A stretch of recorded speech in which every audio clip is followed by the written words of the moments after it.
हेल' लोगोफोर, दिनै 28 अक्ट'बरजों सोमोन्दो गोनां गासिबो फुंनि रादाब कारेन्ट एफेयार्सफोरखौ नोंथांमोननि सिगाङाव लाबोदों।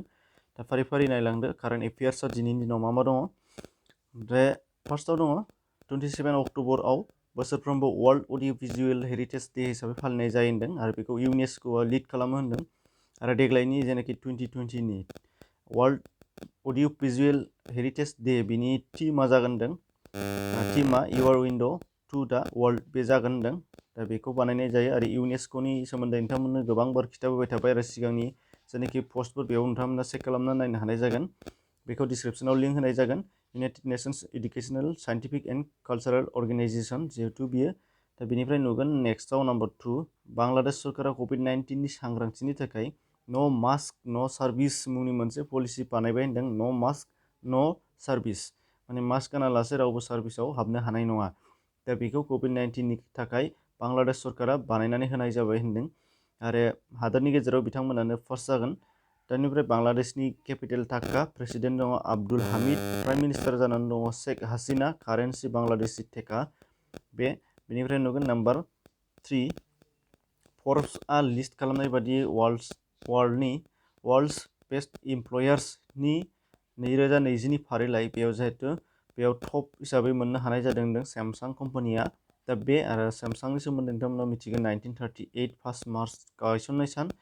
बेनिफ्राय गायसनगिरि एबा फाउन्डार जानानै दङ ली बायुं सुल, बे हेडक्वार्टार साउथ करिया आरो नोंथांमोना मिथिगौ बेखौ सैमसां कम्पानिया साउथ करियानिखा। दा बे आरो बेबायदिनो गोबां मबाइल एबा माखासे इलेक्ट्रनिक्सफोरनि कम्पानिफोरनि अनार आरो फाउन्डार बिनि सोमोन्दै नोंथांमोना नायनो गोसो जादोंबा डिसक्रिप्सनाव लिंक मोनगोन मोनसे, बेयाव थांनानै नायनो हानाय जागोन। बेनिफ्राय नुगोन आरोबाव बे फर्ब्सजोंनो सायख'जानाय इन्डियानि गेजेराव दहायना वर्ल्डनि गेजेरावमोन, दानिया इन्डियानि गेजेराव बेस्ट इमप्लयार्स 2020खौ मोननो हानाय जादों होनदों। टप हिसाबै NTPC माने national thermal power corporation limited. दा बेयो 1975नि 7 नभेम्बराव गायसनजादोंमोन, निउ दिल्ली हेडक्वार्टार। दा बेनिफ्राय नुगोन number 5 prime minister Narendra Modi बिथाङा भारत उर्जा मन्च मुंनि मोनसे बिथांखि बेखेवनानै होबाय होनदों आरो बे भारत उर्जा मन्च बिथांखिखौ सोर बेखेवगोन बेबायदि सोंनाय फैयोबा नोंथांमोना नुगोन नरेन्द्र मदि बिथाङा। दा बेनिफ्राय नम्बर 6 आरोबाव प्राइम मिनिस्टार स्वनिधि स्किम, बे प्राइम मिनिस्टार स्वनिधि स्किम दा बेखौ मावफुंनायाव भारतनि गेजेराव गासैबो स्टेटआवनो होदोंमोन, नाथाय बेखौ मावफुंनायाव जाफुंसार जानो हादों हिसाबै बे जाबाय उत्तर प्रदेश रायजोआ जाफुंसार जानो हादों होनदों। माने इमप्लिमेन्टेसनखौ साक्सेसफुलि खालामनो हानाय जादों होनदों प्राइम मिनिस्टार स्वनिधि स्किम बेखौ मावफुंनायाव। उत्तर प्रदेशनि सोमोन्दै गोबां बार खिन्थाबाय। बेनिफ्राय नुगोन केनिया हादरा गोदान प्रेसिडेन्ट थिसनबाय होनदों आरो बिथाङा जाहैबाय आल्फा कन्ड। बे आल्फा कन्ड बिथाङा केनिया हादरनि गोदान प्रेसिडेन्ट।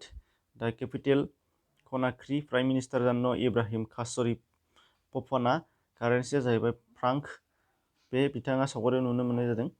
बेनिफ्राय नम्बर 8 मन्टेक्सु हाइड्र' पावार प्रजेक्ट गायसनदों होनदों भारतआ भुटान हादरजों लोगो नांनानै भारतआ भुटानाव मन्टेक्सु हाइड्र' पावार प्रजेक्ट गायसनहैनाय जादों। बेखौ नोंथांमोना मिथिनो गोनां। दा बे जाहैबाय भुटाननि केपिटेल थिम्पु, प्राइम मिनिस्टार जानानै दङ लति शेरिं बिथाङा जानानै दं। बेनिफ्राय नुगोन नम्बर 9 इन्डिया आरो आमेरिकानि गेजेराव जयै 2+2 टक्स सावरायनाया जानानै थांखांबाय, जेराव मोन्नैबो हादरनि डिफेन्स मिनिस्टार आरो फरेन मिनिस्टार दङमोन। माने इन्डियानि फरेन मिनिस्टार, डिफेन्स मिनिस्टार आरो इउएसएनि फरेन मिनिस्टार आरो डिफेन्स मिनिस्टार बिथांमोनजों जयै 2+2 टक्स जानानै थांबाय। आरो बे 2+2 टक्सआव जानानै थांनाय बिसोर मिनिस्टारफोर सोर भारतनि बेलायावहाय defence minister Rajnath Singh, foreign minister हिसाबै दङ सुब्रमण्यम जयशंकर बिथाङा जाना दङ। बेनिफ्राय आमेरिकायाव दङ मार्क इस्पार डिफेन्स मिनिस्टार हिसाबै आरो फरेन मिनिस्टार हिसाबै माइक पम्पियो। बे नोंथांमोननो सावगारियाव दिन्थिनाय जादों। दा बेखिनि दिनैनि थाखाय गुबुन सिगांनिखौ नोंथांमोना डिसक्रिप्सनाव चेक खालामनो हागोन, लिंक दं। आरो बिनि जेनाखि नट्स बेखौ नोंथांमोना डिसक्रिप्सनावनो मोननाय जागोन। एसेनोसै, गोजोन्थों।